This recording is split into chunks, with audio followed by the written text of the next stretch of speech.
Heads Will Roll is about a sitcom star who gets cancelled for something that she tweeted, and her life falls apart. So she goes off to a digital detox camp in order to get away from the world.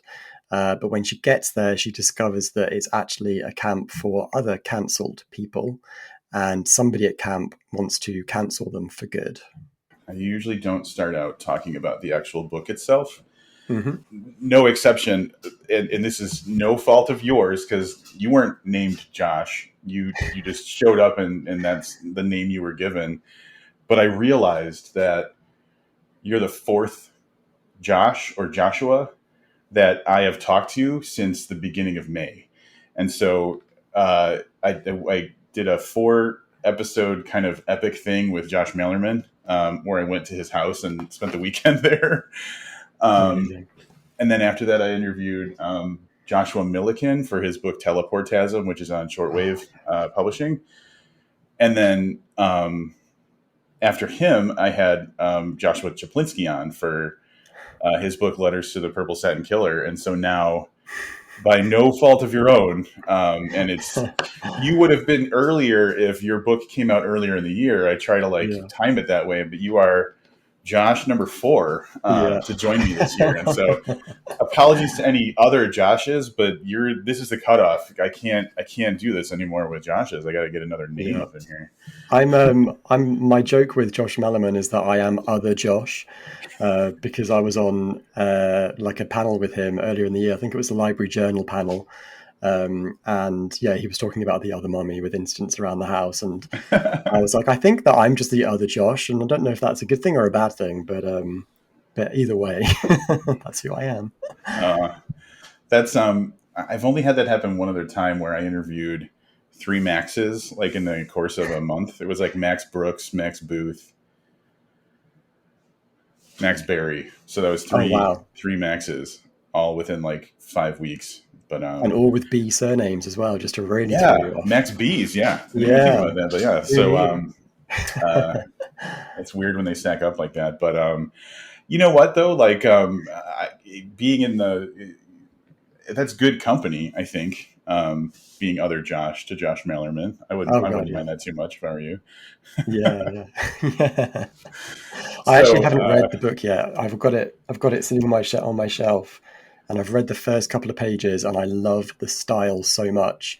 And I need to actually just sit down and give it some proper time, which at the moment I'm in edits for 2 different books, and I'm reading various other books for podcasts and stuff. So I need to get all that out of the way, and then I'm going to sit down and I'm going to read Incidents Around the House. And I can't wait to read it. I hear you with the waiting to read stuff, because like some with advanced copies of stuff, sometimes you get stuff 10 months before it comes out. And so I've been sitting on Zoya Stage's Dear Hannah, which I'm pointing to right here, is the sequel to Baby Teeth from 2018. I got that at the beginning of the year and been dying to read the follow-up to that story. And it's just, I had other stuff to do for the podcast. So like those responsibilities that you can't escape are always pushing and I'm not a huge fast reader. I think I probably read about 35 books a year. And I think that that's something to be proud of. Whereas other people are reading, like Sadie Hartman reads like 200 books a year or something like that. So unbelievable. Yeah. I have nothing but respect for anybody who can read more than 30, because life this and also we're living in a multimedia world where there is so much great stuff out there on various different formats. You've got DVD, you've got streaming, you've got podcasts, you've got books, you've got TV, you've got movies. There's so much demand for your time, and I'm finding it increasingly stressful to manage all the different things that I really want to consume, because there's so much great stuff. It's almost overwhelming. And actually my response kind of has been, I'm just going to watch the stuff that I know I love. And it's like low pressure. I'm just going to rewatch all my favorite films from the 80s and the 90s, because there is zero pressure there whatsoever. And that kind of doesn't really solve the problem, but it definitely works around it, kind of, I guess. Well, no, I think that's a good approach, and comes down to like, if this is some, well, and I guess it might be different for you because you work in film journalism, right? So there is a level of like, I make a living off of this, but like to some degree, the thing that you're doing for enjoyment should remain enjoyable, you know. So if there's too much stress, and I do the same thing. I've been meaning to go see the movie Maxine, Yeah. and I was like this close the other day to going, and then I was like, I got stuff I got to do, and I just, so Yeah. maybe today I'll wander off and go see it. But like, yeah, I mean, for reading, one of the things that I've absolutely embraced is the fact that, especially in horror, novellas are just top Yes. notch, and they're so easy to get through. So I think that is like a saving grace for me. Like, I can whip out a quick episode where I read a novella and talk to someone way easier than 460 pages of Stephen Graham Jones. So Yeah. Yeah, totally. And I, as a writer, have definitely been thinking, I kind of want to get into this novella game. That seems like something that would be a really good use of my time. And I'm not saying that they're easier to write or they're quicker to write, but definitely that that sort of length suddenly looks very attractive in the world where we're constantly in demand. Our time is in demand as people. yeah. And the weird thing about it is, like, I don't really think you lose much when you're going to that shorter Mm, format. Like, you can still build like a level of like, we're invested in the characters. You can still steer the shit out of people. There's so much you can do, and sometimes I think because it's more concise or it's a shorter experience, the feelings might even be a little bit more. Um, they might feel stronger because it yeah. happened quicker or something like that. Like, something to that format, I think, is really lends itself to horror. Yeah. Yeah, I agree. And like I read Brian McCauley's Candy Cane Kills last year, Yeah. and I just recently read another book in that shortwave Killer VHS series, Cicada by Tanya Pell, and Hmm. they're both like perfect horror stories that are, roughly 40,000 words. I'm going to say maybe a bit more than that, but the way that they hit every mark so perfectly, Yeah. without compromising on character or scares, or mystery or atmosphere. The way that they nailed those books has kind of left me completely in awe, and like itching to see if I can do it, Yeah. at some point, maybe. Yeah. Absolutely. And then from the perspective of a reader, I I don't get discouraged from doing something because I don't think it'll take too long to get through or whatever. So Mm, it's actually helped me keep the momentum of reading. Like, I'll just, if I read a big book, I'll throw in, 130 page something, and that keeps me going. And I feel like I get that dopamine hit of like, I accomplished something, I got to the end of something. And so I think there's yeah. something subtly psychological, or I think too much about it. It's one Yeah. of the two. Yeah. Uh, but I love thinking about that. I just bore the shit out of all the people in my life talking about No. like how I was in tears, Josh. And I know we're going to get to your book, and I'm sorry, but like, this just got me That's thinking cool. about like how passionate I get. I was literally in tears the other night telling my girlfriend about an episode of the TV show Fringe Uh-huh. because of like how beautiful the storytelling was. And that's the thing where I don't have like a proper guide rails for when it's like, this person doesn't care about what you're saying. So, Just get some new friends. well, I can't replace the girlfriend. She's kind of a No, that's keeper. true. Yeah. Yeah, I know what you mean, though. I think that my boyfriend says this quite a lot, that there's nothing more appealing or attractive than somebody being really into something and being really passionate about something. So Yeah. my big thing since I was a teenager was the TV show Charmed, which just for some Okay. reason completely obsessed, like absolutely love it to this day. Um, Very upset that Shannon Doherty sadly died Hmm. a couple of days ago, but but that show, like, I could talk to anybody about that show till the cows come home. And my boyfriend, thankfully, found that charming. So yeah, it's, but obviously, yeah, it can be difficult to know when to shut up about it, maybe.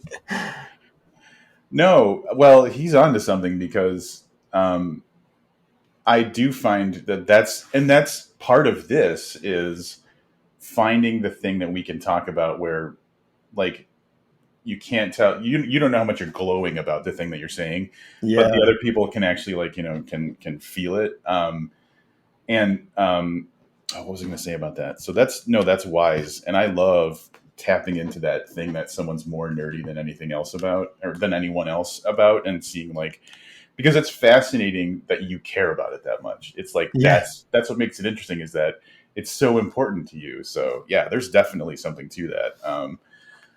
I think from our own perspectives, we don't have the awareness to think um, anybody's going to care to yeah, hear about it yeah, or something. So at least that's my thing is, I'll be like, do you know why they're wearing that color shirt in this scene? It's because the costume department is telling you that this is a characteristic of them. Like, and they're like, whatever, Rob. But yeah, it's those kinds of things that I just love. I love it when, like, people go off on their passions and stuff. yeah, yeah.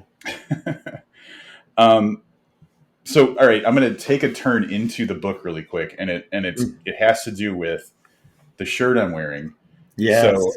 one of the things about Heads Will Roll that I noticed very early on, that I really enjoyed, was some unsubtle references to people and things in horror. And so early on, the main character puts on her, I think, baggy J. Daniels shirt. And this is definitely not baggy, but I wore this because I actually was wearing a different shirt. And then I was going through my notes and I was like, oh shit, the shirt. So I changed into the shirt for that specific Oh, reason. amazing. But I noticed other things, like, and it got me thinking, um, reading classic horror, classic, books that came out in the 90s and 80s and stuff like that. We don't have the kind of cultural awareness of what was going on then, the way that now when I'm reading new books that just come out, Paul Tremblay's latest book is getting mentioned, or Jay Daniels, who didn't exist 4 years ago. And so there's a lot of really cool references like that. And I guess the thing that I'm, for the listeners, um, the main character is kind of a horror buff, and so that's like building up what this means to her. But was it just in service of your main character being a horror buff, or did you like the idea of, like, little winks to other people in the industry? Oh, I love doing little winks. For me, like, a really formative film was Scream. And I know that Stephen Graham Jones is Yeah. also, like, a huge Scream fan, and I think that's had a huge influence on his, certainly his, more overtly slasher stories, where referencing other properties that people love, is sort of, it's like, in Scream, that's just part of the texture of that world. These are like hip, cool '90s kids who grew up with movies, living in a pop culture world, Yeah. and so their shorthand is referencing certain characters or movies that as if they're like real people, and it's Mm-hmm. and I think Scream was definitely one of the first films to do that, and it did it in such a brilliantly wry and knowing way, but also in a way that was so loving. Mm-hmm. You just really felt like the guy who wrote this, the characters who are living in this world, they love this stuff. That's why these films have become shorthand to them, because it's a way of expressing how they feel. Um, and so, kind of like the I guess the relay effect of that is that I love Scream, and so whenever I write now, I can't not sort of reference things just purely by nature. That's sort of just that's a style I love. Mm-hmm. That's something I really enjoy in the media that I consume. So it's something that I do in my own writing. And I've done it with my previous two books as well. So I wrote a book called The Shadow Glass, which is very much inspired by 1980s fantasy puppet films like Labyrinth and The Dark Crystal. Oh, right on. Yeah, And I yeah. wrote Burn the Negative, which is inspired by so-called cursed horror films. Oh yeah, it's just behind you there on the shelf. And the thing that I noticed with writing those books, was that it hopefully gives you a sense of belonging as the reader. It hopefully gives you a sense of being among friends, being Mhm. within like a loving community where you're there reading a story, and you get those jokes, and you kind of feel like you're part of the story in a way, Mhm. because you totally identify with the stuff that these characters love so much because you love it as well. Um, so that's a huge part of it. And also, the other thing was that with when I was writing Heads Will Roll, Stephen Graham Jones supported Burn the Negative in really lovely, quiet ways that I only became aware of sort of like after the matter. So he put Burn the Negative on a list of slasher. And I think he's got a bookshop page, and Oh, okay. he's got a slasher bookshop page, and he put Burn the Negative on there, which was fantastic and lovely of him. And he also listed it in various. There was a Goodreads article. There was a Capes and Tights podcast article where he just threw Burn the Negative on there, and was just like really supportive in such a lovely way. So my way of sort of saying thank you and returning that in some small way was to give a little nod to Jay Daniels in my book. I'm also loving Jay Daniels as well, obviously. Of And course. the same with Paul Tremblay. Paul Tremblay is mentioned in Heads Will Roll as well, because he Mhm. blurbed Burn the Negative very kindly. And yeah, it's just been like a really supportive person in this industry. So there's that as well. Mhm. One of the things about that stuff you just said that I think is great is that, at least for me, or the people who are fans of, let's say, horror and have read the J. Daniel stuff and Paul and everything like that. And you kind of said this, but it's the thing that really stands out to me is like, yeah, it is almost like a shortcut for empathy in a way. Like, it makes you, with just saying I put on my J. Daniel shirt, I can just be like, all right, I know what's going on with this character, um, which is great because um, you're just kind of fast tracking the I'm on this person's side. I get them. I know where they're coming from, kind of thing.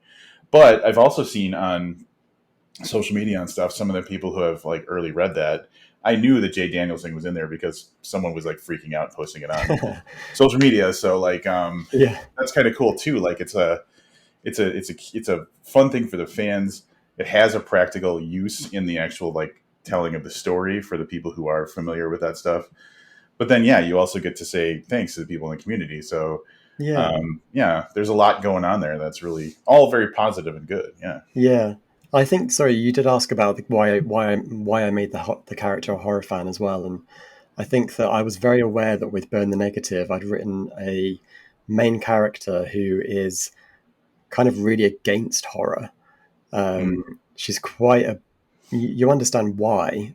She's like the so-called survivor of a cursed horror film, so she's mm, pushed horror away as much as possible because it's ruined her life. So with Heads Will Roll, I kind of wanted to remedy that slightly, and have a main character who loved horror movies, but has become trapped in the world of sitcoms. She's trapped living in a genre that she doesn't want to be in, and she hmm. lives for horror, and she's been stuck in this bloody sitcom world where it's affected everything to do with like her relationships, her career, her idea of herself, her self image.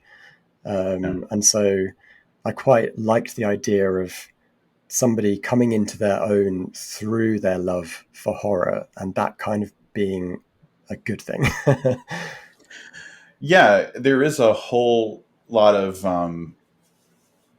dealing with identity and who you feel like you can publicly be that goes on in this book, and but in more than one way, because there's a like a sexual orientation kind of thing going on, like hiding the fact that you're, well, I guess, I don't know how much I'm supposed to say about this. Like, I always tell everybody that I'm talking to that I care about spoilers as much as you do. I think no, but it's cool to. I'm cool with talking about the sexuality stuff. yeah, well, because It's like pretty early on. as yeah, that's true. And as you mentioned, like, so our main character is a like a TV star kind of person, a young early 20s TV star, and in a particularly, like, in a very particular type of show that's very let's just say, like, I'm like heteronormative, or like your Yeah. all American girl kind of thing, like. And so being anything outside of that feels weird to the fans, feels like this isn't who you're supposed to be. So, like, she's dealing with that kind of stuff. Um, and so there's that, because, like, she's bi. I guess I Hmm. could say that, right? She's bi. Yeah. And but can't publicly be that way while she's on this TV show. So there's that part of her identity, but also, like, she has to be that all American thing. She can't walk around in the J. Daniels shirt, because it isn't the persona that's been built. And the impression I got, and you can tell me if I'm wrong about this, was like it's the persona they want her to kind of be, instead of what she would just naturally be on her own, right? Yeah. Yeah, and Yeah. it's sort of like a weird safety blanket. It's a survival mechanism. You kind of learn about her backstory, and it's tied up in losing her parents and looking for a sense of security. And her parents happened to work in Hollywood in Los Angeles, and so she gravitates back towards that part of the world, seeking um, sort of the security that she has lacked. And she, I guess, because she maybe looks a certain way, she gets typecast. She gets branded as Yeah. this shiny sitcom kind of Zoe Deschanel kind of style person, and she kind of wears that for a while, but it starts to sort of calcify around her, and she's desperate to escape it because this thing that has kept her alive is actually now kind of killing her. Yeah. So it's almost like, so she ends up getting cancelled because of something that she tweeted. And there's this question of, did she kind of do it on purpose? Was this a way out of this identity? Mm-hmm. So yeah, there's lots of stuff going on about sort of discovering who you are and how you survive in a world when horrible things are going on. Yeah. I mean, timely. Yeah. I just feel like I'm just being crushed by. I can't even scroll. Like, I'm not going to get into political stuff or anything, but I try to stay as optimistic as possible, and I can't even just lazily scroll through social media now, because I'm just going to Yeah. get hit with something that just tears my heart apart. Um, Yeah. so yeah, it's a timely kind of thing to be exploring, I'd say. Yeah. The setup, I want to go to a little bit of the story mechanic of it, because, um, and I guess I wrote it down in this way, so I'll just ask it in this way. What came first, the camp or the canceled celebrity? Like, you know what I'm saying? Because two of the big elements of the story are, there's a camp that people go to kind of get away from their scandals and stuff, and just kind of unplug and remove themselves from the world for a little while, and kind of recover. But there's also, someone being a canceled celebrity. So I feel like either one of those things could have been like the kernel that this grew from. Or I could be wrong, Yeah. and they came at the same time. So curious how that got going. I would love to give you a definitive answer. I think I knew I was doing a camp. I knew that I was doing a camp slasher story. But I think originally it was just a regular camp. Mm-hmm. My editor kind of floated the idea of me possibly doing a conversion therapy camp. But I co-wrote a self-published book in 2014 called Camp Carnage, that was set in a 1980s conversion camp, and it was a slasher novel. So I was like, well, I can't really do that because I feel like I've kind of explored that to the Mm-hmm. fullest that I can. So I don't really want to do that. So what other kind of camps are there? And also I was kind of thinking, what scares me? Like what really actually scares me at the moment? And the thing that was scary late 2022, when I was just really sort of starting to plot this out, was social media. It just started to feel like hellfire. It was like Yeah. it felt like you couldn't put a single toe wrong because somebody's going to come out and cut that toe off for you.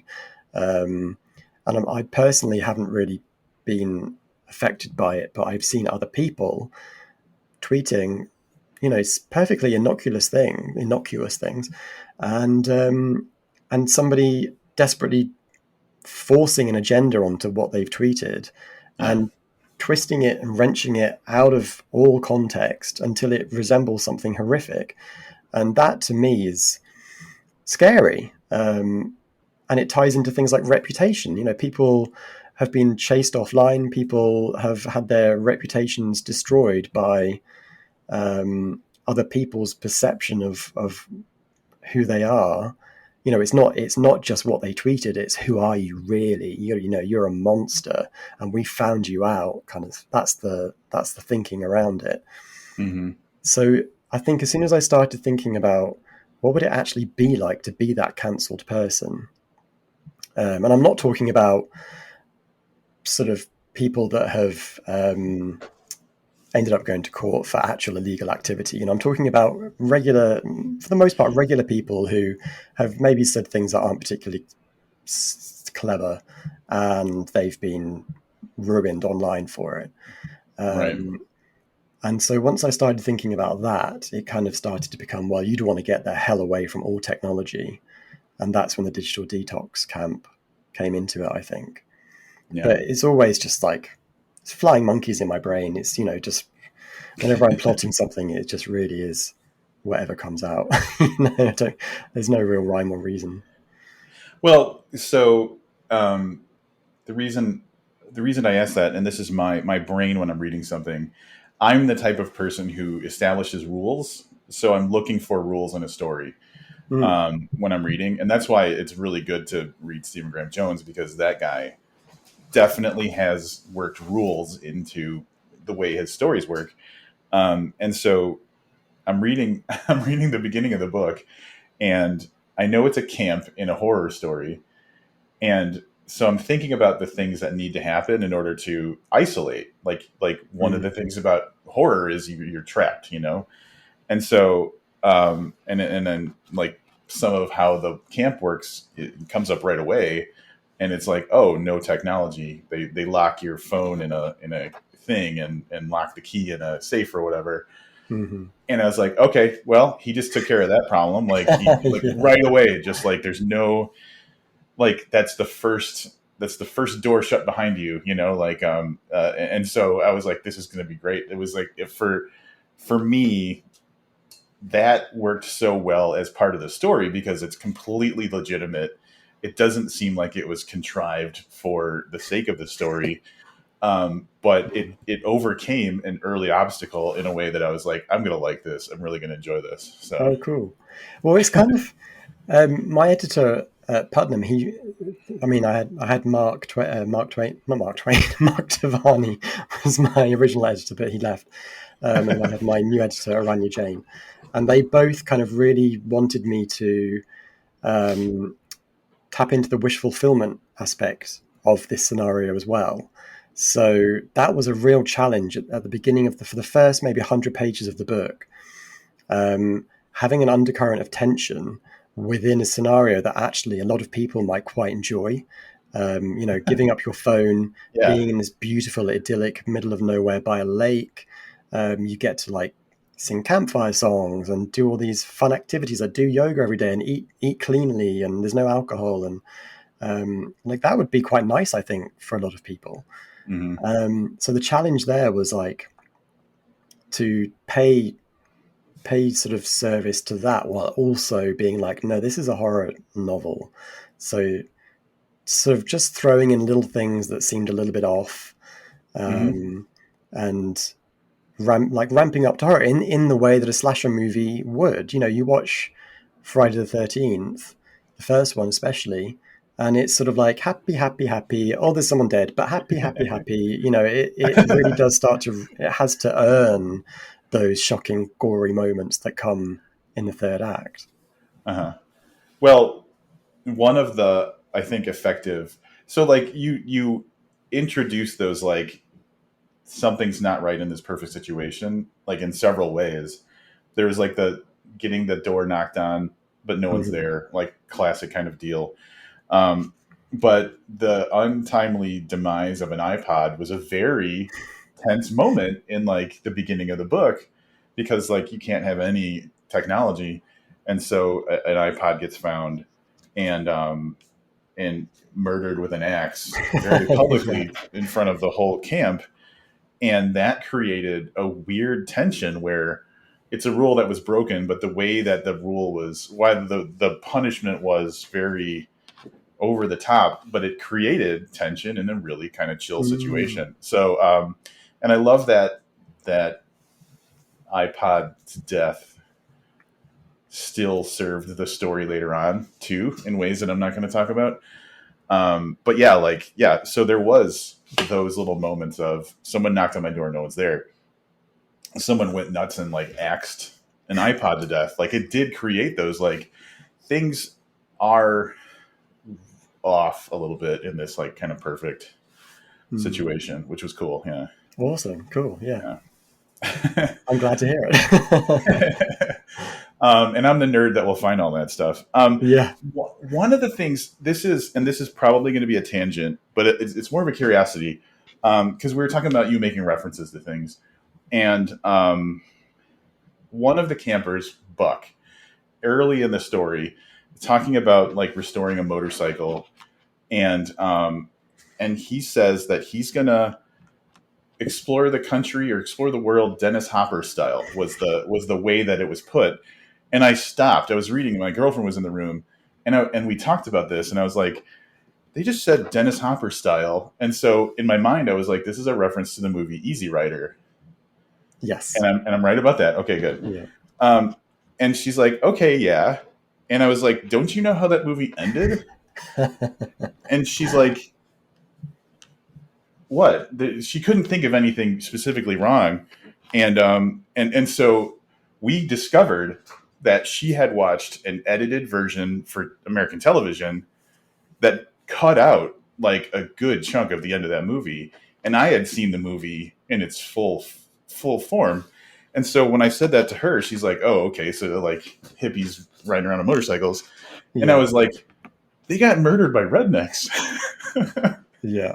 And so my curiosity was, did you put that in knowing the full cut of the film, or did you put that in knowing kind of the edited cut of the film? Oh What? wow! Oh, that's a very intelligent. I think you're making me seem more intelligent than I am. I think I put it in there purely because that movie is so iconic as a motorbike film, and Sure, sure. it felt like the kind of film that somebody like Buck would love and sort of like hold up as this lifestyle of choice. Um, but yeah, I think maybe I hadn't really quite thought through how it did end, and how that could be actually construed as something a bit darker. But maybe it kind of works anyway. I don't know. Like, I Well, like it the idea that does. maybe he didn't see the end of the movie, like, or maybe he saw the edited version of the movie.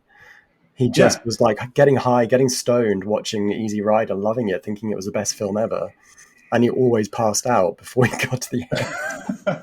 Well, and that's the thing. It works really well because A, that could be the situation. B, Buck can just be remembering the part that inspired him or connected with, Yeah, which was like the freewheeling out there doing your thing, on your own terms kind of thing. But it really works as like a, because those guys didn't know that was coming. So like for anybody who's listening who hasn't seen the full Easy Rider, so like they, the whole movie happens, but at the very end, they're leaving where they were. They're going somewhere else, and they pass some, rednecks in a truck. And the rednecks in the truck, because I read up on this afterwards, because I was like, am I wrong about this? Say, I'm going to scare these guys and shoot a shotgun out the window, but hit one of the guys. So the other guy, takes his motorcycle back to like check in on the friend, and then the truck turns around, and kind of the final scene is you hear a gunshot and then just an empty motorcycle kind of crashing, and it's really tragic and dark at the end. But I could see it fitting in this, and that's why I wanted to ask about it, was I could see it fitting in the story as like Buck just has this idea of this like fun adventure thing, but in a way where he doesn't see what's coming the way that they didn't see what was coming. So it was like almost like a harbinger of, be careful what you wish for. So I was so fascinated because like it's so crazy that we had two different experiences of watching that movie where I in my mind I was like, this could go either way. So yeah. But also maybe it kind of works as like you're not supposed to really trust anybody in the camp. There's like there are lots of question marks hanging over everybody's heads in that camp. Nobody is using their real name. Willow, the main character Willow, that isn't her name. Right. You spend the whole book not knowing what her name is. And so, maybe if somebody actually in the group had seen Easy Rider, they probably would have called him on it, or at least questioned. Like, really? Do you want to go around shooting and, that kind of thing? So, yeah. Yeah. It's obvious I wasn't at the camp, I guess, is. Yeah, exactly. Like, you would have solved it like that.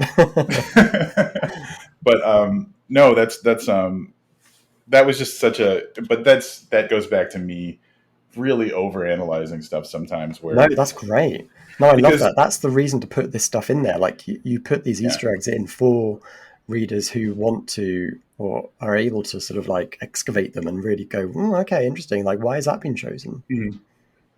Yeah, like how does this fit? Like, why was that the example? That's kind of where my mind goes. But like, I acknowledged as I was digging into it in my brain, everyone else is going to blow past this reference and just keep going because it's not a particularly like it wasn't said in a way where it was like the focus of a scene or something. It's just a thing a guy said. So, but I decided to blow that up into like, something way bigger. It's great. Dream reader. It makes for good conversation. Yeah. I hope at least. Another thing that served the story well, especially in the beginning with the tension stuff, was there's a bit of an urban legend that's tied to the camp. Knock Knock Nancy, I think is what it is. Yeah. And so it's a camp. They're around the campfire telling stories, and one of the campers tells the story of, and I guess I can acknowledge that these are all adults. Like it's not like teen campers or anything like that, but like tells a story of this urban legend that's supposedly in the area. Like, back in the 1800s, there was a priest who, whatever, goes into this whole urban legend about this person who lost her head and now goes around looking for her head kind of and taking other people's heads because she can't find her own kind of thing. So that urban legend, first of all, it suits a camp story. So like at a base level, it belongs there. But again, where you have this kind of idyllic situation, having that urban legend makes you think about like your safety. Like whenever you hear a scary story, you immediately apply it to yourself. I was talking to Josh Mellerman, and it was the whole like Jaws thing, where like when I saw Jaws as a kid, when I went into a swimming pool, I was convinced there was a shark in there, which is ridiculous and stupid, but it's just, it gets into your head. And so I think that that absolutely was like a necessary big part of the story. I guess my question is like, what's your take on urban legends? Are you a fan? I've got to imagine you're a fan of them. But like, I just wanted to open up the idea of urban legends for you to talk about what you think about them. I do love an urban legend. I love the way that they are, for all intents and purposes, they're fiction, but they're masquerading as fact. I Mhm. find that a really fascinating sort of conundrum or enigma, I guess. And I like the idea that there's a root in truth somewhere potentially. Yeah. And so, what is that root, and how has this particular story grown out of that? How many? It's like campfire tales. How many times has this story been told over and over? And every time it's told, it might change. It's been embellished, and until it's become something wildly different to the original event. Um, and so, with the Knock Knock Nancy story, I kind of wanted to acknowledge Sleepy Hollow because we're in upstate New York. Uh, there's an axe murderer on the loose, heads being taken away. I was like, I have to acknowledge Sleepy Hollow, but I wanted to play on that myth as well because I felt like when I stumbled across this idea of heads being removed, that to me tapped into the theme of identity in the book and Mm. loss of identity. Um, having a part of you literally removed, and in like a violent, horrific way, and how that's like one of the worst things that could ever happen to you is to have your identity stripped away from you. So that was like the thematic undercurrent to the myth. Um, and so then the story kind of evolves over the course of the book, and you do find out why this story exists, and hopefully it's a satisfying sort of reveal that does tie into the story of our main character and her plight.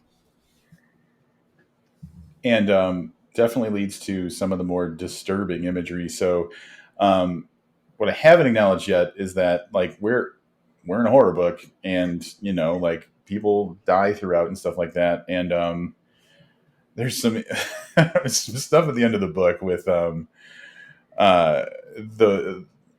like what happens with some people who have been killed that is just the creepiest thing. And I think that being in an unfamiliar kind of upstate New York wooded area, like and maybe stumbling across or not seeing something unexpected somewhere, just amplifies the creep factor. But there's some twisted stuff you put in the Yeah. story.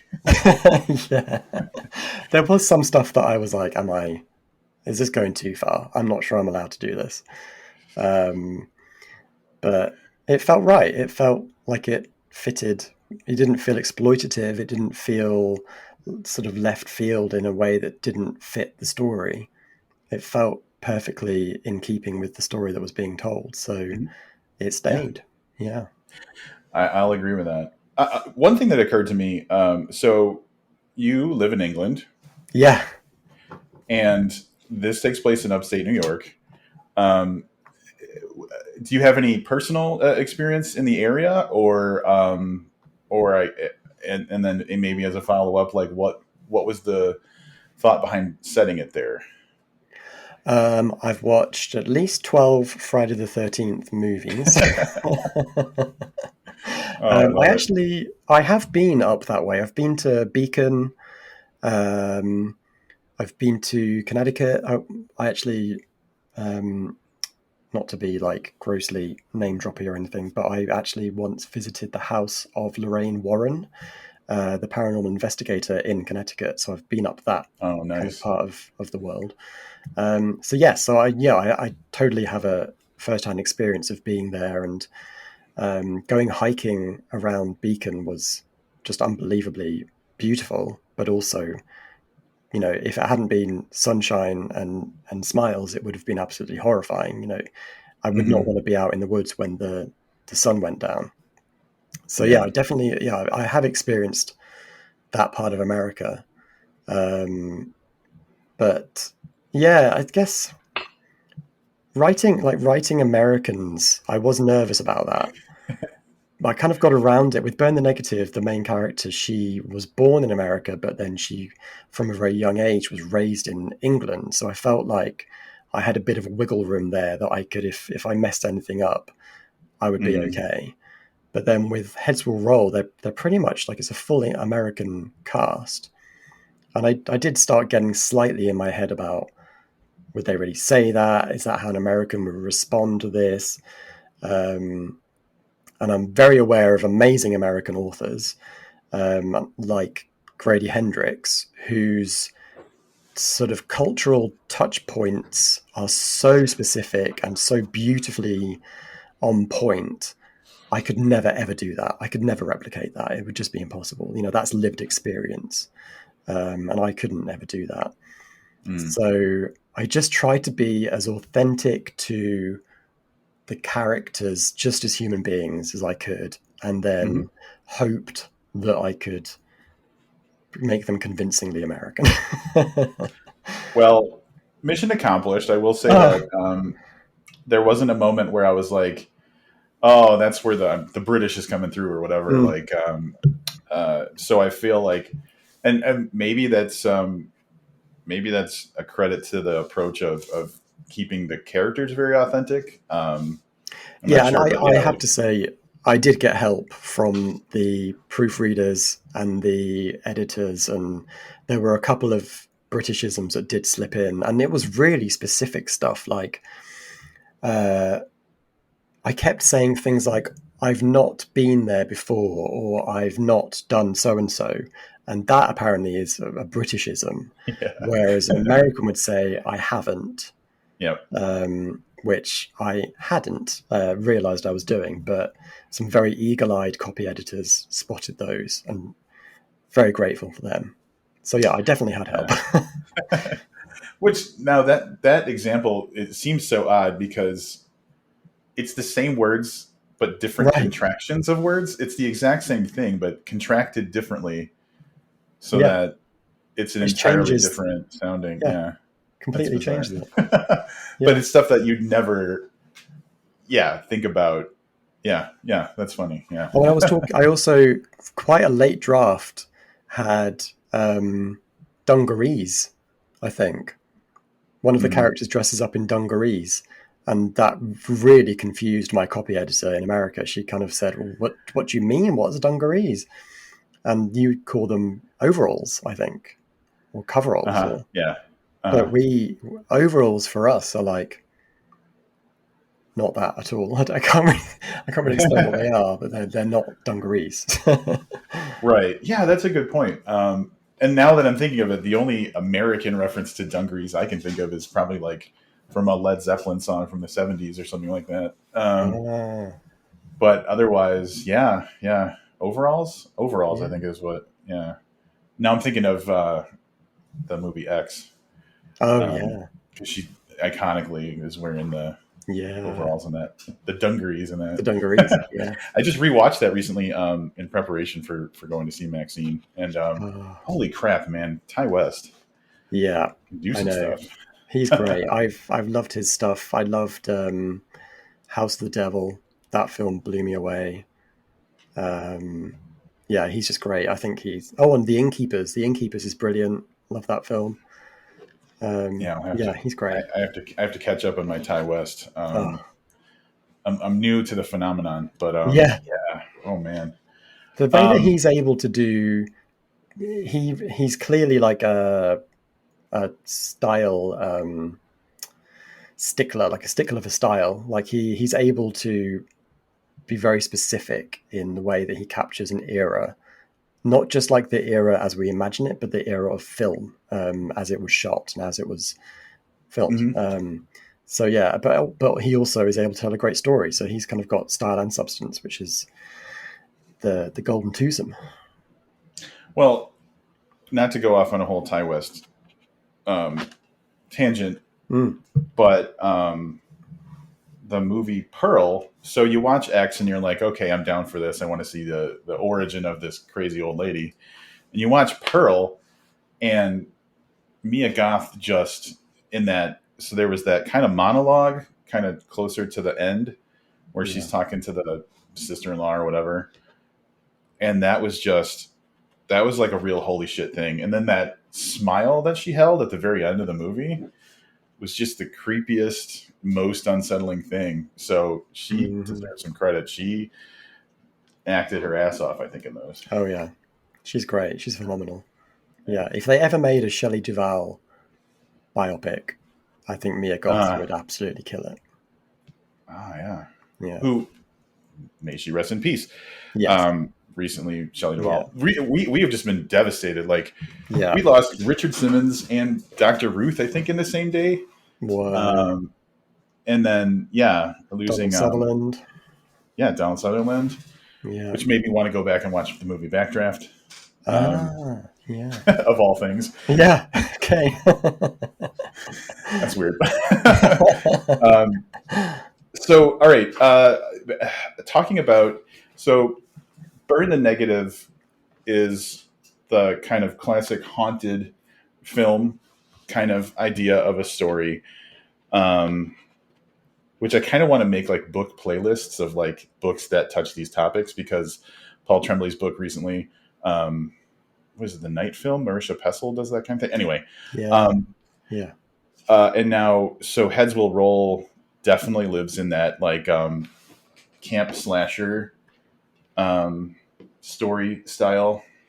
Mm-hmm. Do you feel like you want to explore or kind of do your own take on these different types of things? Like, or is it just these are the stories that popped into your head and these are the ones that you're going to tell? Like, or do you like, are you scratching an itch when you do these, or is it just like, this is the inspiration and so this is what I'm writing?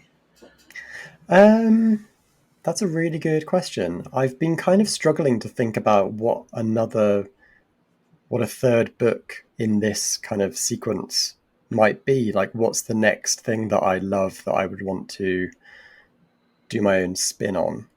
But yeah, so like Cursed Films, what was the gem of? I think the gem of the idea with that one really was meeting Lorraine Warren and being like, I want to write a story about a psychic, a paranormal investigator. And then with Heads Will Roll, that was like, I just love summer camp stories, and I would love to try to do like a fresh take on that kind of story. But yeah, I don't have like a checklist. I know that there are authors who kind of that they are ticking certain, that they do a werewolf book and then they do a vampire book and like a ghost book, and that's fantastic. And I love all of those authors, but I'm not. That's not my approach. I don't think. It really does have to be. I think I have weirdly just become somebody who's interested in analyzing popular culture and how it sort of informs our lives and how it informs horror, I guess. And it was never really a conscious idea to do that. I think maybe because I do have a background in film journalism. But even before being a film journalist, I can see on my shelf right now, I've got a couple of scrapbooks that I was making as a teenager where I was buying magazines, cutting out the stuff that I loved, like reviews of The Faculty and like interviews with Jennifer Love Hewitt, a whole season reviews of Buffy the Vampire Slayer, and like sticking them in these books and creating these little archives, I guess. And I think I'm probably just doing the same thing now, but with storytelling instead. Yeah. No, I like that the center of it is exploring pop culture. And I feel like, so the example that comes to mind is, so I'm going to say this in a easy way, but I don't mean anything negative by it. Like, there's kind of, it seems like almost like trope tourism where it's like, I'll do this, then I'll do this, then I'll do this. Right. And Steve Graham Jones, before he really focused in on slashers, he did the werewolves. He wrote a book called Not for Nothing, which is absolutely a detective story. And he's like, I just wanted to write my detective story. And so like, I feel like for him at some point, I feel like for Steven, he stopped lying to himself that slashers were the thing he wanted to, you know what I'm saying? Like, Yeah. he got to the point in his self-discovery where it kept coming back to slashers, and then he just like gave over to it in a way. That's kind of my impression of, because he did jump around zombie stories and, you know, all but like there was always slashers kind of threaded throughout his experience. And so I think for him it all comes back to slashers, the whole like Mm, revenge kind of deal.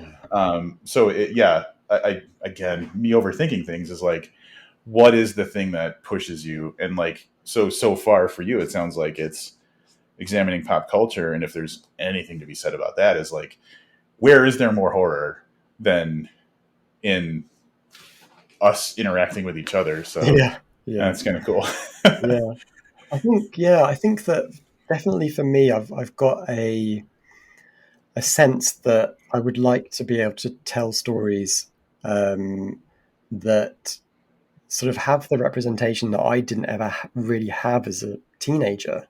Growing up as a gay kid in Suffolk in England, I wasn't really seeing anybody like me anywhere. Definitely not really. On TV, I had maybe Jack in Dawson's Creek, but his storyline was always very sort of dramatic, and obviously everything in Dawson's Creek was dramatic. But I'm very aware of like wanting to, and hopefully it doesn't sound like prosaic or anything, but kind of wanting to tell the stories I didn't really get to have when I was a teenager. And I'm not necessarily writing for teenagers, but very aware of having representation that matters in books. Mhm. Yeah. With the Shadow Glass, I wanted the heroes to be fan kids. They are the reason that they overcome the evil in the book is because they love this cult curio movie that everybody else just sort of dismisses. But the fact that they know so much about it helps them to sort of win the day. Mm-hmm. And then with Heads Will Roll, having the main character be bisexual was hugely important to me, and it was kind of it was a little bit of like a little bit of a test. I was kind of testing Putnam to see what they would actually go for, because when they signed me for Burn the Negative, obviously I was like gobsmacked and very grateful, and it was fantastic. But I wasn't convinced they were going to market it as a horror book. I just had this because they didn't really have any Yeah. horror in their roster. So I was like, I'm going to be surprised if they do actually market this as horror. And they did. So that was fantastic. So then with Heads Will Roll, I was like, I wonder if they'll let me do a queer empowerment story in a horror book. And they were totally up for it. So there was a little bit of like pushing to see what I was allowed to get away with. And it turns out you can pretty much kind of do what you want, really, which is quite nice. They want to enable you to tell the stories you want to tell, so that's Uh-huh. fantastic. I mean, that's great to hear. I think that probably there are plenty of stories that we just never got to see because they didn't find the right person to support them or believe in them. Yeah, totally. Um, and I feel like, at least in horror, there is more representation. And the thing that I've seen bubbling to the surface more in the last, like, I want to say six or so years, probably longer, is underrepresented people and their Mm-hmm. stories. And the thing that occurs to me is like, a lot of people write or read horror to process a thing that is horrible in their lives. And people who are marginalized probably have way more experiences with stuff that, you know, was horrible in their lives. Um, and those are the stories that wouldn't get accepted for the Mm-hmm. longest time. And I feel like that door is opening a little bit, for the marginalized people, the people who, the not white, Yeah, straight men kind of thing, completely. um, which is heartening. But it also shows you how, like, the vast potential of having, stories from all of these other kind of traditionally marginalized groups of people. It's like, why didn't we just have this all along? Is kind of like, Yeah. because it's so much more interesting than like, apologies. And I'm not going to say a name, but like some of the, like when it was like the four dudes in the 80s, like Yeah. I feel like there was, it's a different, like in my mind, it's like a big, beautiful garden right now where it was Yeah, like completely. a suburban lawn before. So, Yeah. I guess that was my really fumbly way of saying like, yes, like these stories have existed all along. Finally, we get to see them, and finally, we get to benefit from them. Yeah. We've gotten it like I would say an embarrassment of riches, but there's nothing embarrassing about it because we do have so many different types of stories. There's horror for everyone. Yeah, I just think it's a great time to be a horror fan. It Mhm. really is. And everything for me goes back to Scream, but you can see it in Scream as well. You know, the first Scream was an all-white cast. Like, sure, it had some great, strong female characters. Like Gail Weathers is such a fascinating, complex human being. Mhm. But then, if you come all the way up to modern day Scream, you've got people of color, you've got gay representation. Yeah. It's great to see that there really is a through line where things are opening up for Mhm. everybody, really. Yeah. You know. As I was trying to express the thing I was saying, I was like, is this I could say it wrong, and that's my cancel moment. I'm going to have Exactly. to go to camp and get my head cut off. Yeah. Uh, Yeah. in my enthusiasm for what I'm seeing, do I say the wrong thing, and then that's it. That's over for me. I would love to be one of those people who just does not give a shit about what they say. Wouldn't it be so Yeah. nice to just say what you like and not worry what anyone's going to say or think or do? That'd be great.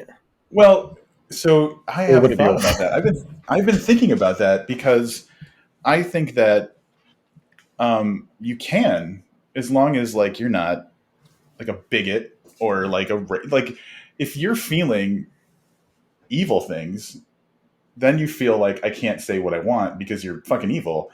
But like if you're just a normal good person, what's holding you back? So Yeah. I do think uh, that if you're the kind of person who's worrying about saying the wrong thing or upsetting somebody, then you're probably not the problem. The other guys are. right, exactly, yeah, totally. But to your point, and kind of, I think what the spirit of what you were saying was, um, I'll have like an offhanded joke I think of that's definitely not appropriate, but so the example I'll think of is like my father passed away like 20 years ago. And when you're going through like the loss of someone, it just things pop into your head that are like awful, but like Mm, I need to have this kind of levity to get me through something. And so, yeah, there is a level of you got to kind of be careful of where and when you say you say something yeah, sometimes. yeah, um, Turning away from that really because I just want to talk about something that I often forget to talk about, the book covers. So, um, really, when I'm oh, sorry about the thumbs up. That's an Apple thing. Um, I know I could probably turn that feature off, but I just book forget when I'm not covers. actively like recording. Um, it goes nuts too. Like if I do two thumbs up, I think something different happens. So yeah, see, there's like fireworks and stuff.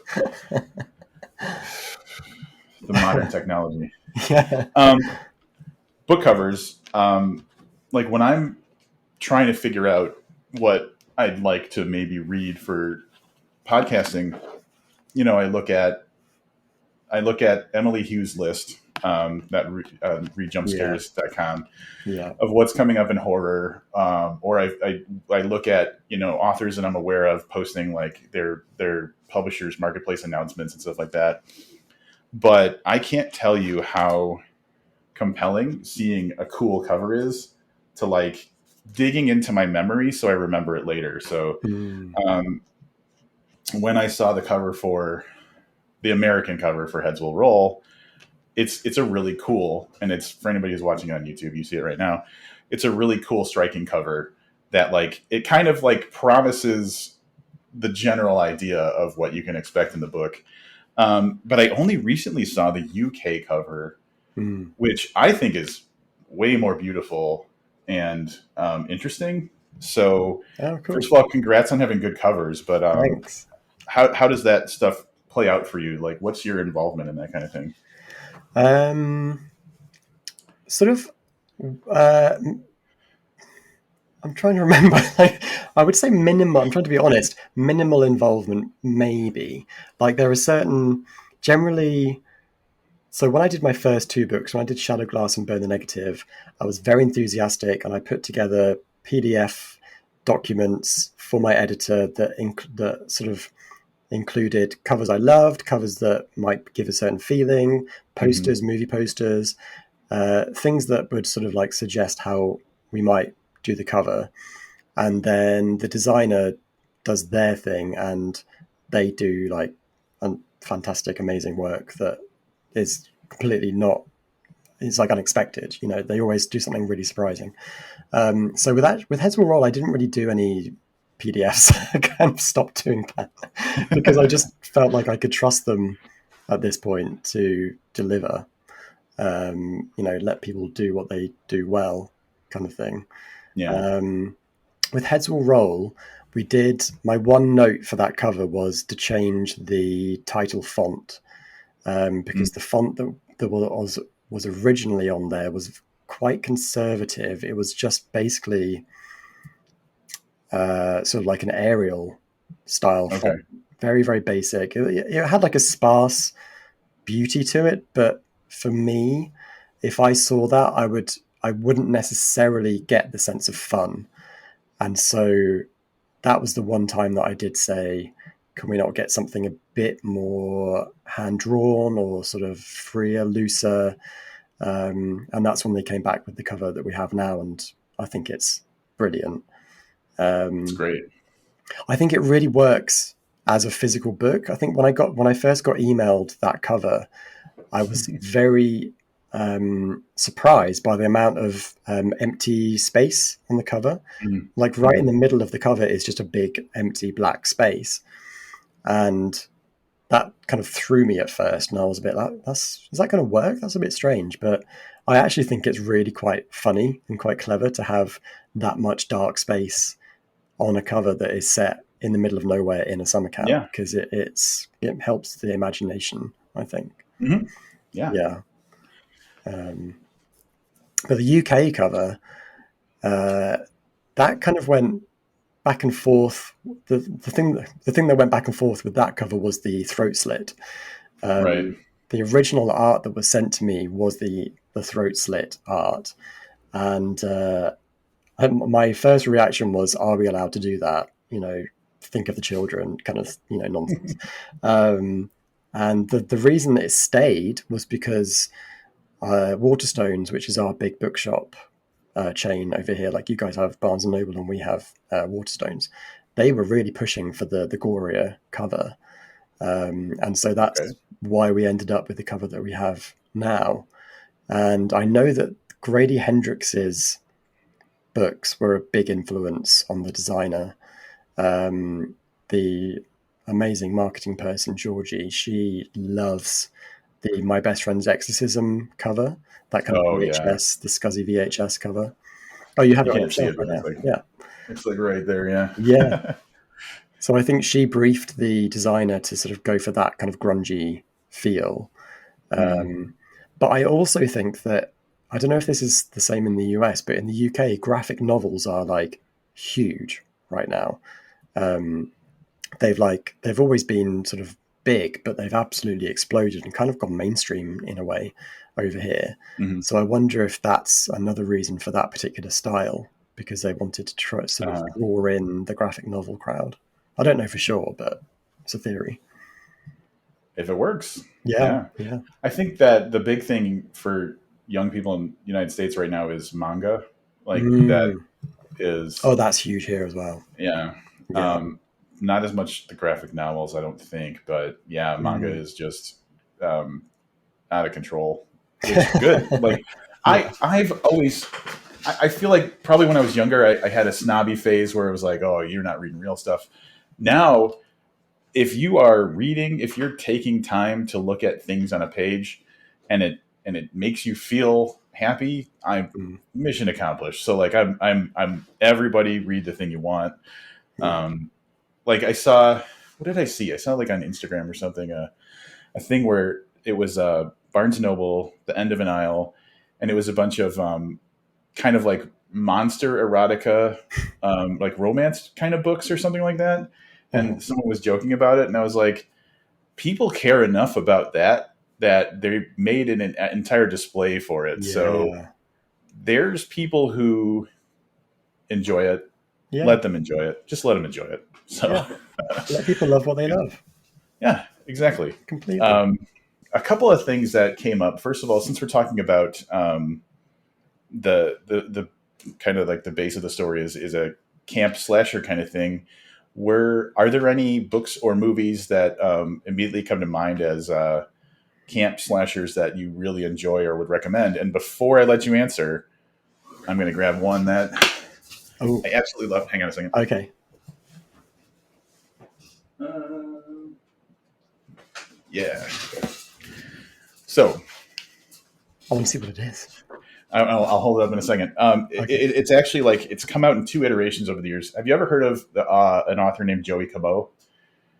No, I don't This think is so. kind of a this is like a deep cut, but um, he got he's most famous for doing these like 3 tile web comics where it's like photos of stuff and he'll just put like goofy shit underneath it.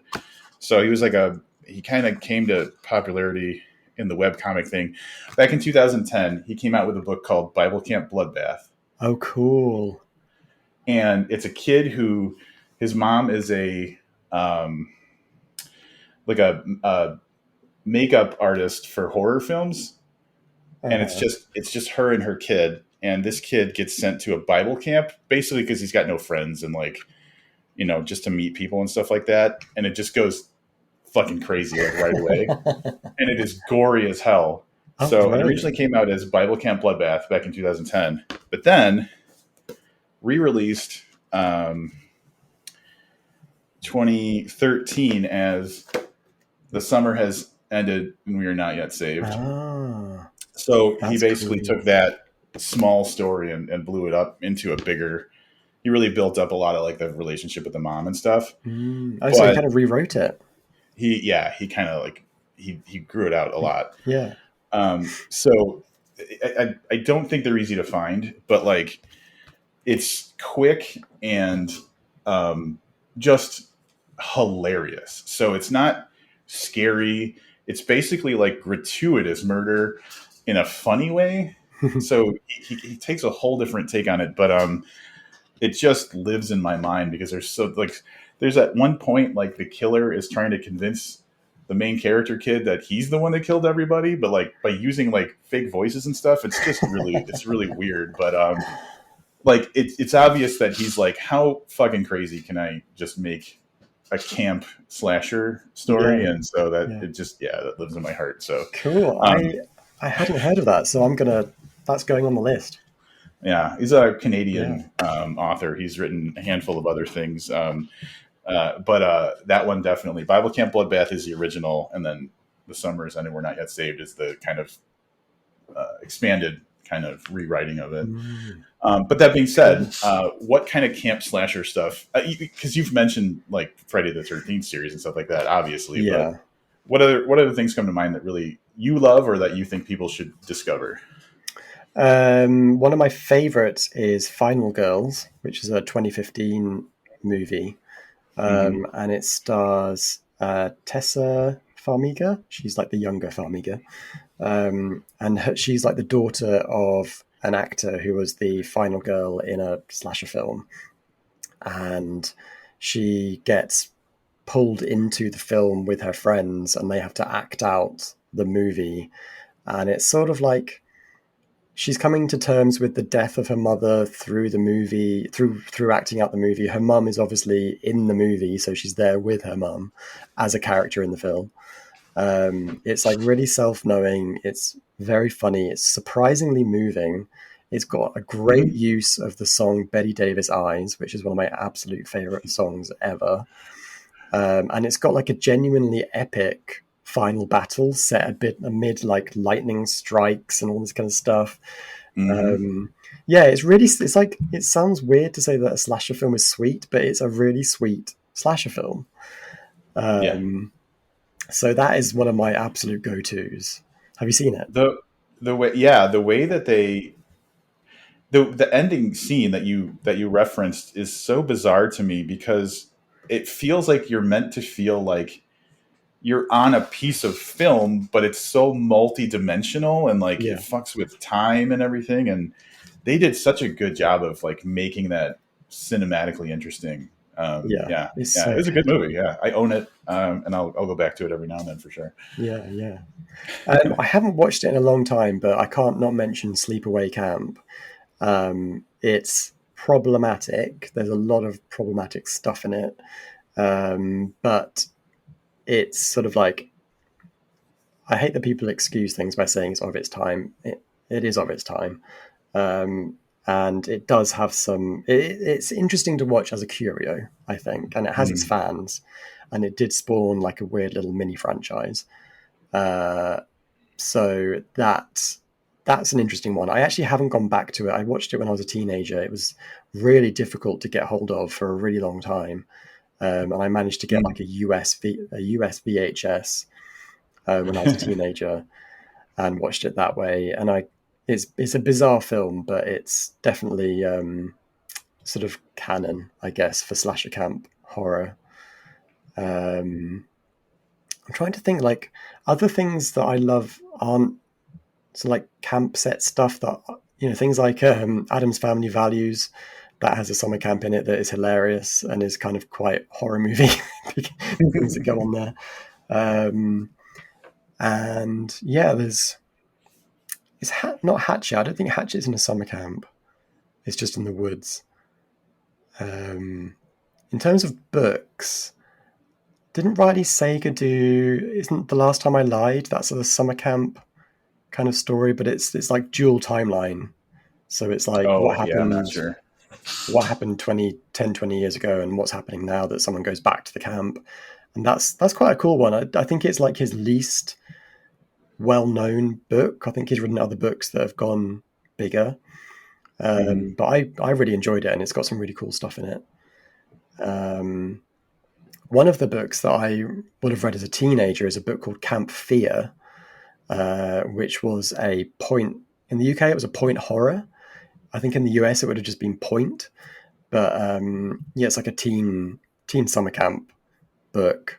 It's quite tame. Like it's one of those R.L. Stein alike books where Okay. scary things happen, but it's actually relatively safe in the end. Really, Yeah. like no one actually dies. There's a few snakes, and that's it, kind of thing. But I would love. I think there has been a boom in summer camp stuff this year. I've seen a lot of summer camp books coming out. There was one called "You're Not Supposed to Die Tonight," which I really enjoyed, and it's set at a summer camp that is actually sort of like a escape room experience, sort of summer camp Oh, where cool. you can go along and pretend that you're in this famous slasher film, but it's actually, then it kind of starts to happen for real, obviously. You're right. Yeah, there's quite a few out there, but I've not read tons of them. Uh-huh. But yeah, it seems like it's kind of a thing that's happening right now, which is fun. Yeah, camp is well, and then conversion camp specifically because it came up Mm. earlier. Camp Damascus, Yes, of Chuck, course, of Chuck course. Tingle Yeah. book, and then I think Gretchen Felker Martin had that. Cuckoo. I think Cuckoo, yeah, which is Yeah, also a conversion camp horror thing. So yeah. yeah, camp's coming back around for sure. Everyone wants to go to camp. Everyone wants to. It's such a classic setting and such a classic, and that's I think that's one of the things that's attractive about the idea of approaching a trope, like telling my Mm. story through a thing that's been done before. For as a reader, I'm thinking this could be attractive is um, having the setting of something that's lived in, and like you already know kind of some of the beats of what is going to happen, but like making it your own interpretation of that thing. Um, from a reading perspective, I like that a lot. I like um, hearing Grady Hendrix is coming out with a book about witches, because, you know, then I can be like, all right, I kind of have my witch knowledge, so let's see what's his take on this kind of thing. So, yeah, I like it but I feel like probably culturally, going back to your pop culture thing, probably culturally, there's something that's going on that fits this type of story, right? Even if we don't maybe consciously are not aware of it, maybe there's something to just like the things that are happening, kind of lead us to that type of storytelling or something like that. I don't know. But in terms of like the judgment or the sort of like the things that people are going through, if we want to tell a story like that, are suited for this type of story, maybe. Yeah. I do think I get this feeling, and it's just a feeling, it's not confirmed, but I get this feeling that readers like they kind of what they want to know what to expect in some ways. I think that if a film or a book is just a little bit too indefinable, it's easy to just sort of move on to something else. But I think that if you say things like summer camp slasher and queer vampires, or like Chuck Tingle's book Bury Your Gays, like gay Hollywood. Yep. If you have those very easy sort of rungs on a ladder, it gives the reader something to climb very quickly, I think, if that's a very, very labored metaphor. But I do think that why make it difficult for a reader to engage with your story? I think it works to just make it obvious what you're doing. Right. And I'm one of those people who, as a reader, I do like to be challenged. Like I am the one who will put in the work if the story pays off. An example that comes to mind is, have you read the book Perfume? No, it's been on Patrick my list forever, but that is a challenging book because it is almost this person's world. There's not a lot of dialogue. There's not a lot of character interaction. It's basically like this one guy. So it's a lot of exposition and just bricks of text, like some pages. There aren't even paragraph breaks. So it's really dense. But the story's amazing. And so like, if the story does the trick, I don't mind doing the work, but I know a lot of people are like, that's too much for me and they have to tap out. So yeah, I think that there are the rare people who are like, challenge me, I will get through it. And then there's other people who are like, give me a hand, I'm trying to get through this story. So yeah. Yeah. The thing that I was fascinated to, but I don't know how much conversation we would get out of this. It depends on you, I guess, is the film journalism kind of aspect of your life. So I guess the first thing that comes to mind is, does the stuff that you do in that profession influence the writing, or just what kind of awesome shit? Because like on your website, it's things that you've gotten to do, like some of the kind of fun, cool moments in your life, are listed. So is there any kind of spillover from one to the other? And also like what kind of cool stories, if any, can you think of from like your experiences? Okay. I mean, one cool thing that happened was that I have touched Sean Bean's decapitated head from Game of Thrones. Because I went on location, or I went on set for Game of Thrones in season 3, and we got taken around the prop warehouse. Wow. So we got shown the baby dragons, the models for the baby dragons before they were revealed. And we also got to poke Sean Bean's decapitated head on a stick. So that was cool. That's great. Yeah, I think that I kind of got into film journalism right at the tail end of it being like a genuinely cool thing to do. I got sent to like Comic-Con a bunch of times, Sundance, various different movie sets. And that was like just living the dream, just like such an amazing, amazing time to be a film journalist. But I think that even just before COVID, budgets were getting restricted, fewer sort of visits and fun things like that were really being done. And then post-COVID, it seems like a lot of stuff is just happening on Zoom and on chat, internet chats and stuff. So I think I was very, very fortunate to be working as a freelance film journalist at that time, because I got to do some great stuff. But that feels like kind of in the distance now. Like now I work 3 days a week at a magazine called Radio Times. And my job there is essentially commissioning other people to do stuff. So I don't watch anywhere near as many films as I used to. I don't really go to film screenings anymore.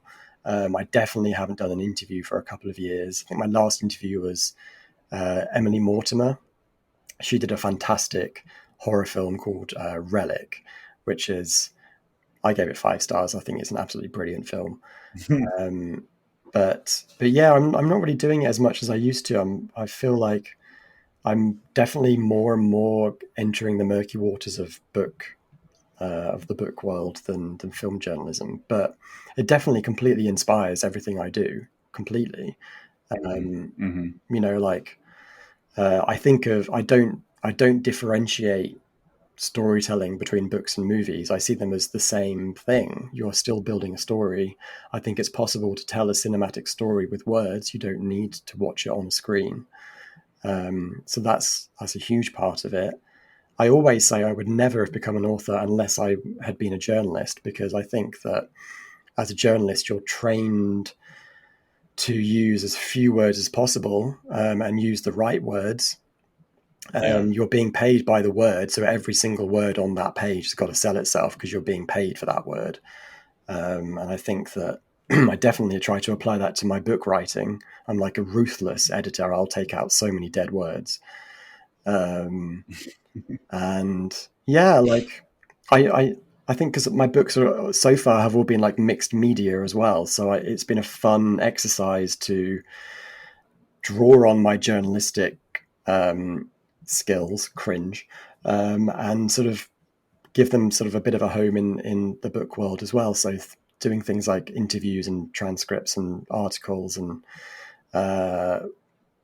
VHS copy text and like soundtrack listings and things like that I find really fun to do, but are more of a journalistic thing maybe than a book thing, I guess. So yeah, I think they inform each other constantly. Yeah, that's awesome. I couldn't have done either without the other, I don't think. Well, yeah, and I noticed in Burn the Negative. Let's see if I can get this without unplugging my headphones.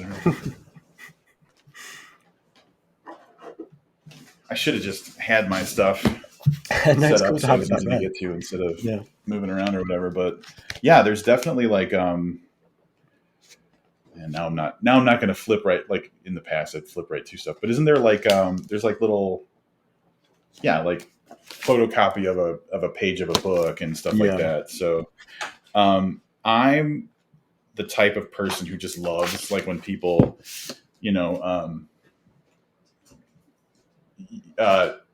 explore the boundaries of the format and layout of something.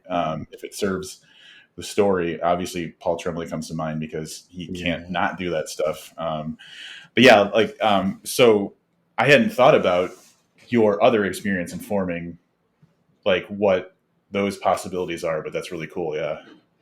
Yeah, I think actually Paul Tremblay is the reason that I even started to do that, because I'd read A Head Full of Ghosts. So I loved the way that I thought his are they like website essays? It's been a long time since I read it. Or are they? It's like a blog or something, right? It's a blog. Yeah, it's a blog. Yeah. And the voice for that was phenomenal. I completely believed that he had taken the blog of a young woman and stitched it into his story. So that, in my notes when I was planning the Shadow Glass, I basically put fun interstitials a la Paul Tremblay in Head Full of Ghosts. So it's all, I owe it all awesome to Paul. That's awesome though. Like, I think that there was a time where early in the 2000s, House of Leaves came out, and then everybody was just like, I want to ape this kind of avant-garde shit. And So there was probably some growing pains of like why to do it. Yeah. But I think now when you see stuff like that, that is just a little unconventional, pretty regularly it actually serves as a story and creates the right environment as opposed to just like, I want to be different. So I feel Yeah. like there was probably a length of time where books were weird for the sake of being interesting to talk about, but now it's actually like when people do that stuff, it really does make the experience better. So I think that's Yeah. great. Well, I think it has to have a reason to be there. Yeah. I think it has to inform the story. And I found with the Shadow Glass, it was like a really quick, easy way to fill in a ton of world building and backstory that you don't necessarily want readers to slog through within the narrative itself. Just tell them Mhm. up front, here's a film review of the Shadow Glass. This is the film. Now let's just start telling the story.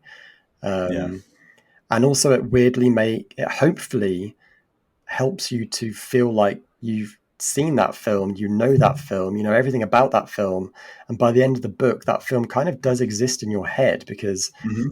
you've basically consumed all the media that you would usually consume surrounding a film.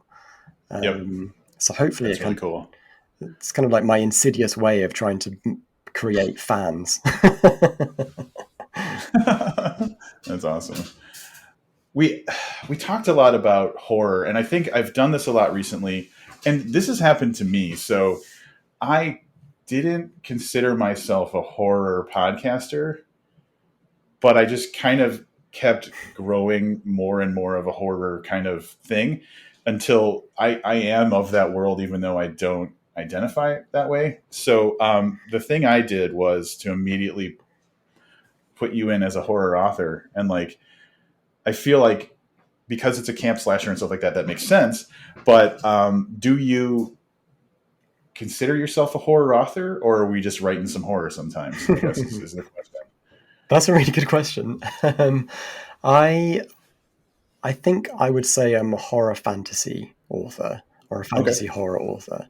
I think that there's always going to be horror in everything that I do because that's just the nature of the beast. But I think that there's like a Venn diagram where sometimes there's more horror in that circle. Is that the Venn? I don't know. Sometimes there's more horror in it. Sometimes there's more fantasy in it. Uh-huh. And we'll see what happens. Awesome. Well, uh, yeah. For some reason, and I know it doesn't matter because labels. Who doesn't want to be a horror author right now? Like, who's going to be like, "How dare you call me a horror author?" But it occurred to me that, like, um, I don't want to assume people into a label if it's not correct. Yeah. But all that being said, I want to say that I really enjoyed Heads Will Roll. I think it's got it's got the creepy stuff. It's got the, like I said, some pretty freaky stuff. But it's got a lot of heart to it. It definitely does a good job with getting you to care about these people and see their relationships evolve. And I feel like because of the content of it, it's easy for us to feel that time we felt that way, so we can definitely like empathize with someone who's going through. I i said something in a way that was insensitive, and now my life is fucked up because of it. Like, we all have had that situation where we just stepped on we shot ourselves in the foot or whatever. And Mhm. so I feel like it accomplishes a lot of different things while being an entertaining story that feels authentically American. Yes. So That's all I um, need. I wanted to throw that in at the end there. Yeah. So I obviously I want to thank you for joining me and talking about this. But the thing that I'm realizing is I'm just so thankful for the fact that we have such interesting and entertaining stuff to read. So thanks for putting in all the time that it took to make this book possible. So thanks for joining me, but also thanks for such an entertaining read. Thank you so much. And I love your podcast. So keep doing it because I'm listening.